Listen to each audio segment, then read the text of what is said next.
You guys want to bring you another video on ESPN documentary 30 for 30 called Soul Man. I thought it was pretty interesting because, well, this character or person was someone that I was not really familiar with, but some of the people surrounding him we're all pretty much familiar with. So his name is Sonny Vaccaro. So he's actually, I guess that's why they call him the Soul Man, because Sonny had his footprint with the Nike, Adidas, Reebok. He's well known apparently in the shoe industry, next to Phil Knight, known as the co-founder of Nike.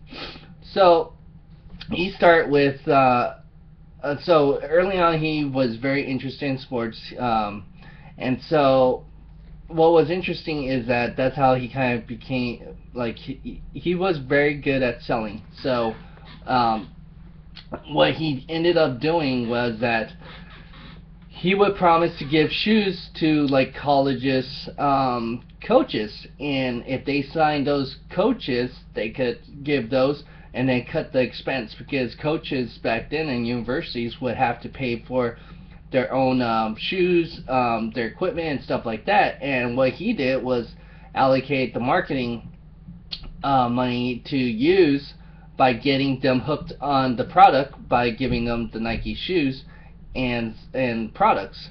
So that's what they ended up doing early on to get them hooked. And obviously you can't pay NCAA players, but there was no rules violating to pay the coaches. So I thought that was kind of interesting how he operated really in the gray area. And originally his plan for Nike also was to try to get Hakeem, John Stockton, and Charles Barkley, because they figured they could afford all three in like that marketing budget. But for him, he's like, well, we want to get Michael Jordan, and I think if you show the love and care for one particular player, then that's the way you're going to get Michael Jordan, because he was very close on signing with either Converse at the time. And so that's where he's like, well, forget those three. I know Hakeem is going to be the #1 pick, John Stockton, the golden boy, clean cut and everything. Charles Barkley looks like the round mouth from the South, and he's very fun, and that's what they were thinking, that, hey, you're going to hit everybody.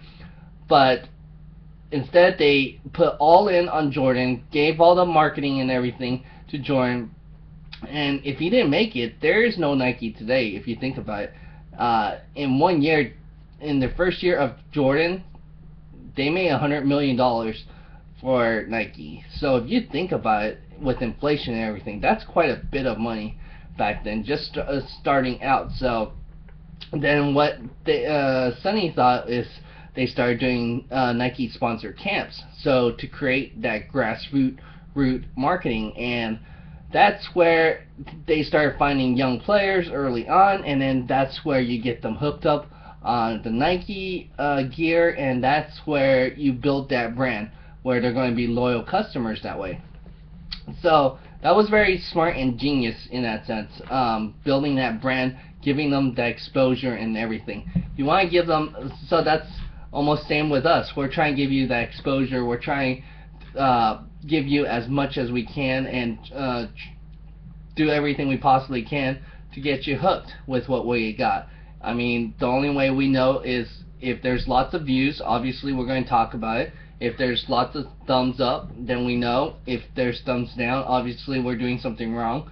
So, hey, customer is always right. So we're trying to figure that out, and that's where they figure it out with these kids, and that's how they got them hooked. But later on, Nike fired Sonny, and that's where he actually ended up going to Adidas afterwards.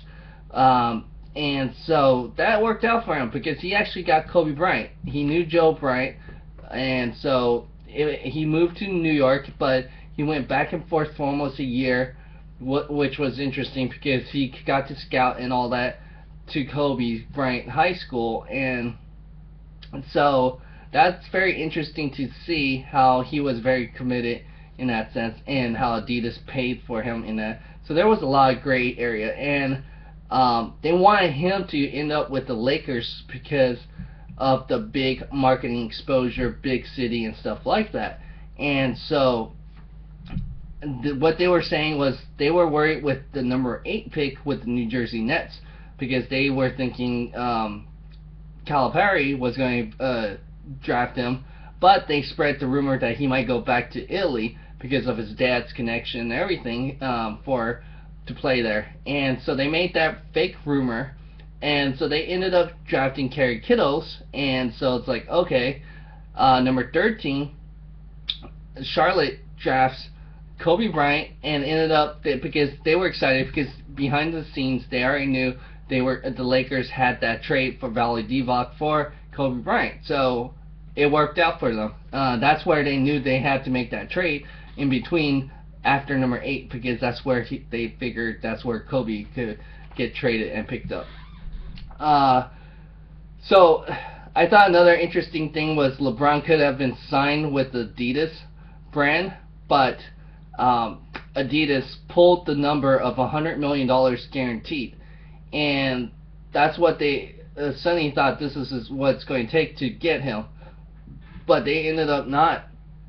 They gave him 7 years, I think 10 years, $7 million each with incentives, so that's $70 million, and Nike ended up giving $90 million plus incentives. So that's where Nike went. If they gave that $100 million, he would have been Adidas guy. So LeBron could have been with Adidas, and Adidas could have been way up there. What they were showing in the graph, year to date, LeBron has made $27 billion for Nike alone. That was remarkable. What was also interesting is that he worked for Reebok for a little bit, for 4 years, and then he's quit, and then hasn't worked since 2007. Was part of the Ed O'Bannon lawsuit against the NCAA, because he thought he wanted to do his wrongs by helping O'Bannon and get that civil lawsuit saying that players should be paid to be athletes too and get scholarships in that sense. So I thought it was an interesting documentary, especially if you wanted to learn more about the shoe industry, and it was business related with the NBA. So everything, a little bit of gets to know of everything about all these different characters, and that was very interesting.